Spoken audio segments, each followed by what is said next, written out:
All right, the votes for the Bihar 2025 election are in, and wow, the results are really painting a picture of a state at a major political crossroads.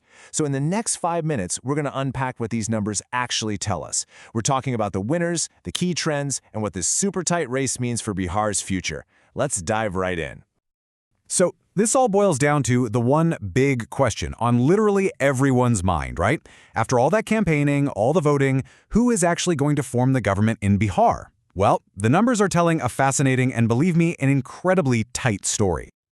Okay, first things first. Let's get straight to the latest numbers. This is a snapshot of exactly where the battle for Bihar stands right now. Okay, so what jumps out at you immediately is just how incredibly close this race is. I mean, look at this. The two major alliances. You've got the NDA with parties like the BJP and the Mahagathbandhan with key players like RJD and Congress. They are locked in a super fierce contest. Right now, neither one has a clear path to victory. And you see that others category? They're holding a pretty significant number of seats. That right there, that makes these smaller parties and independents the ones who could potentially decide this whole thing. And this bar chart? This really puts it all into perspective, doesn't it? The gap between the leading alliances is just razor thin. We are talking about victory margins in some places that are unbelievably small. It just goes to show you that every single vote really mattered here. This was absolutely not a landslide for anyone. It's a total political nail-biter. So let's look beyond just the raw numbers for a second. This election has revealed some really powerful trends that are shaping Bihar's politics. Let's get into the key takeaways. You know, there are really 4 major stories that define this election. First, young voters, they turned out in force, and they had very clear demands for the future.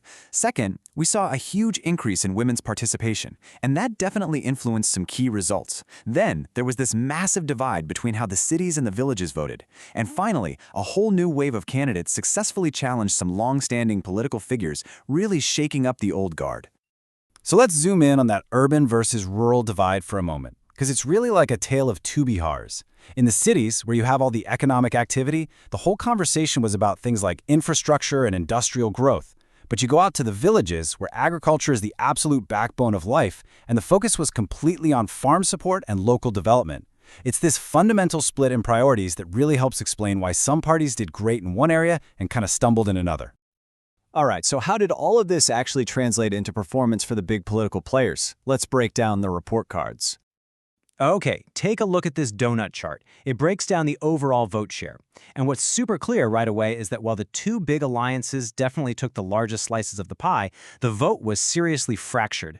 See that others slice? It's pretty big, and that tells us that a lot of voters were looking beyond the usual choices, which ended up giving these smaller parties and independents a surprising amount of power. And this brings us to this really crucial concept, the kingmaker. So what is that?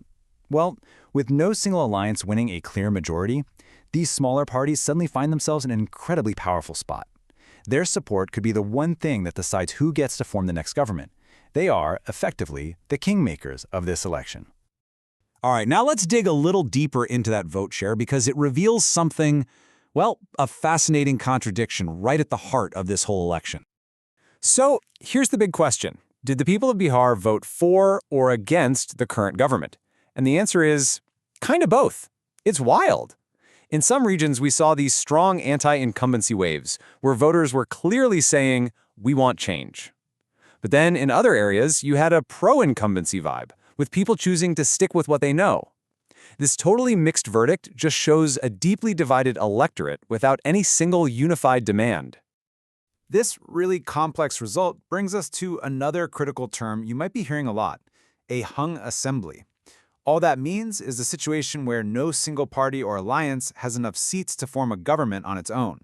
And given the super tight race we've just been looking at, this is a very, very real possibility for Bihar. And that could lead to a period of political uncertainty and a whole lot of negotiation. So, the million-dollar question is this: will a stable government even be formed? I mean, are we heading for a period of serious political drama and a bunch of backroom deals? And that leads us to our final and maybe most important point. So let's talk about the future. What do all these results actually mean for the state of Bihar and its people over the next 5 years? Look, whoever manages to form a government is going to immediately face 3 huge challenges that voters, especially young voters, have put right at the top of the list. Number 1, creating jobs and attracting industry. Number 2, overhauling the entire education system. And number 3, strengthening public health care. Let me tell you, the pressure to deliver on these things is going to be immense, right from day one. And maybe this one single quote just sums up the entire mood of the electorate perfectly. The message from the voters of Bihar is loud and it is clear. Leaders will now get votes on performance, not just promises. It seems like the old ways of winning elections might be fading away. Now, it's all about delivery. And so, this leaves us with the final, big, lingering question. With such a fractured mandate and these huge public expectations, can the new government, whatever shape it ends up taking, actually deliver on its promises? The future of Bihar really depends on the answer to that question. Thanks for joining us for this quick explainer.